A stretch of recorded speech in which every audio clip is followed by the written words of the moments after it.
Mas, iya iya tahu, tapi aku lupa wajahnya. Assalamualaikum warahmatullahi wabarakatuh. Waalaikumsalam warahmatullahi wabarakatuh. Kembali lagi sama saya Ihsan. Di sini saya akan menjelaskan materi yang kedua, yaitu mengenai komunikasi data. Sebelumnya kalian tahu nggak sih apa itu pengertian komunikasi data, komponen-komponennya, pengertiannya, fungsinya gitu, tahu nggak sih? Tidak. Nah, sekarang di sini saya akan menjelaskan tentang komunikasi data itu. Sekarang saya jelaskan ya. Ya.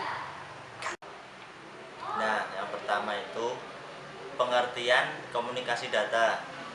Komunikasi data itu adalah interaksi antar device yang terhubung dalam sebuah jaringan, baik itu jaringan yang sempit maupun jaringan yang luas. Selanjutnya, komponen komunikasi data itu sendiri. Yang pertama ada penerima, selanjutnya pengirim, protokol, media pengirim, dan tentunya ada datanya.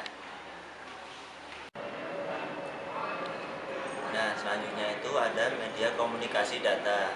Media komunikasi data itu sendiri terbagi menjadi dua, yaitu melalui alat atau device, yang satu melalui satelit. Nah, yang melalui alat atau device sendiri itu juga terbagi menjadi dua, yaitu melalui kabel dan nirkabel. Yang melalui kabel pun dibagi dua, yaitu melalui kabel koaksial. Kabel koaksial sendiri biasa digunakan di topologi bus dan ring. Biasanya itu jaraknya yang recommended 500 meter saja. Terus yang kabel fiber optik itu dia transfer datanya menggunakan bias cahaya, jadi transfer datanya cepat.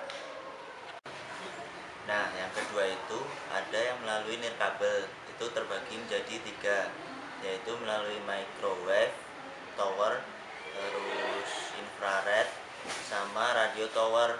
Nah, yang microwave itu dia harus jalurnya harus terbentang lurus. Jadi kayak misalnya tower Telkom itu kan ada buletan, nah itu harus lurus antara satu dan yang lainnya. Terus kalau infrared itu kayak HP zaman dulu, harus dipepetin gitu. Kalau misal ya transfer datanya gagal. Terus yang terakhir radio tower. Kalau radio tower itu menggunakan gelombang elektromagnetik kayak sinyal di HP gitu. Nah, yang kedua, media komunikasi data melalui satelit.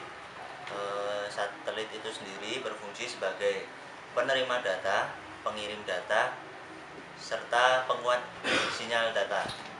Nah, jenis-jenis satelit itu terbagi menjadi tiga, yaitu LEO, MEO, GEO.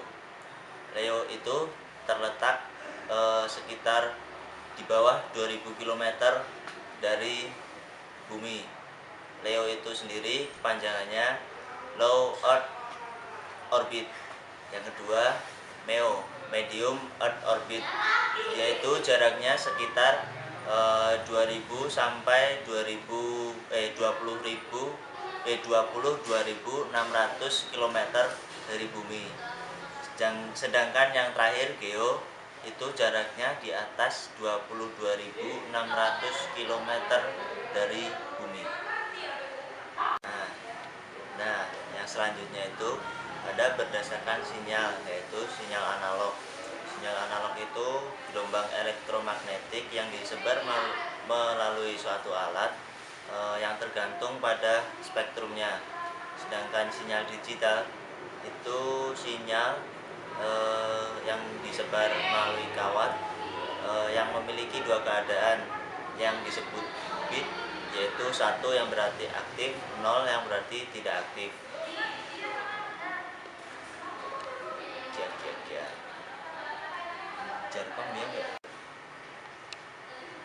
Nah, selanjutnya itu ada Jarkom. Tapi Jarkom kan di tugas yang pertama di bab 1 sudah dijelaskan. Tapi ya saya mereview sedikit. Jarkom itu ada yang berdasarkan jangkauannya, yaitu LAN, MAN, WAN. LAN itu yang biasanya di satu gedung seperti sekolahan, kantor gitu. Terus MAN, metropolitan, itu di sebuah kota, di satu kota jangkauannya. Kalau WAN itu mencakup antar negara, antar benua gitu. Terus selanjutnya ada topologi. Topologi itu ada topologi bus, topologi star, topologi tree, topologi ring, sama topologi mesh.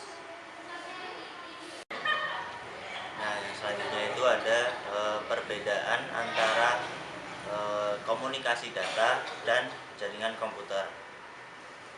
Yang komunikasi data itu lebih cenderung pada keandalan dan efisiensi transfer tiap bit-bit hingga sampai ke tujuannya. Sedangkan jaringan komputer itu lebih mementingkan arti dari tiap bit proses pengiriman, dari pengiriman hingga sampai ke tujuannya. Kak. Nah, selanjutnya ada dampak dari komunikasi data itu sendiri. Yang pertama, dampak negatifnya terlebih dahulu. Dampak negatifnya yaitu mahal, terus virus, dan unwanted program. Unwanted program itu data yang tidak diinginkan bila kita sedang berada dalam sebuah jaringan. Terus dampak positifnya itu ada untuk pendidikan, pekerjaan, serta permainan. Nah, untuk yang di pendidikan itu kita bisa kayak e-learning gitu. Terus untuk yang di pekerjaan kita bisa bekerja secara online, dan permainan kita bisa buat refreshing. Assalamualaikum. Kak. Nah, yang terakhir itu ada kegunaan dari komunikasi data dan jaringan komputer. Yang pertama itu data sharing. Data sharing itu ya nge-share data gitu, berbagi data. Terus yang kedua program sharing. Program sharing itu ya berbagi aplikasi gitulah. Terus ada device sharing. Device sharing itu bisa misalnya banyak komputer tapi printernya cuma satu. Terus yang terakhir ada paperless. Jadi kita sedikit menggunakan kertas karena info-info itu bisa didapatkan melalui jaringan dan komunikasi data itu sendiri. Yang selanjutnya itu ada materi tentang network dan protokol. Langsung saja, yang protokol itu ada message encoding, message formatting and encapsulation, message size, message timing, dan message delivery option. Yang pertama, message encoding itu adalah bagaimana data bisa ditransfer. Lalu yang kedua, message formatting and encapsulation, itu artinya penandaan dari sebuah informasi itu agar bisa dikirim nantinya. Terus message size itu pemecahan ukuran data. Jadi bila ukurannya 1 giga itu dipecah-pecah jadi berapa bagian gitu, biar sampainya nggak langsung 1 giga sampai, tapi dipecah-pecah dahulu biar lancar. Terus message timing itu ada 3 metode, yaitu metode akses, flow control, sama response timeout. Nah, kalau yang message delivery option itu ada 3, yakni unicast itu untuk 1, multicast untuk 2, dan broadcast untuk yang ke banyak. Selanjutnya ada the role of protocol, itu kemana data itu akan ditransfer.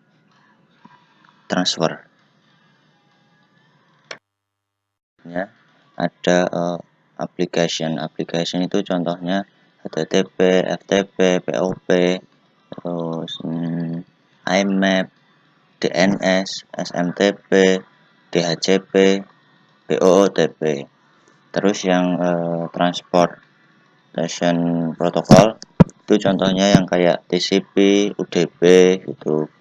Terus yang internet protokol sendiri itu contohnya yang kayak IP, ICMP, OSPF gitu. Terus yang terakhir network access protokolnya itu yang kayak Ethernet sama interface device yang kayak application, transport, terus internet protokol sama network access itu tadi tergabung dalam TCP/IP model. Nah, selain itu juga OSI model, yaitu ada physical, data link, network, transport, terus session, presentation, sama application. Nah, itu tadi kan mengenai komunikasi data di bab kedua. Sepertinya sudah cukup sampai di sini dulu ya untuk materi kedua. Besok kita ketemu lagi di materi ketiga. Assalamualaikum warahmatullahi wabarakatuh.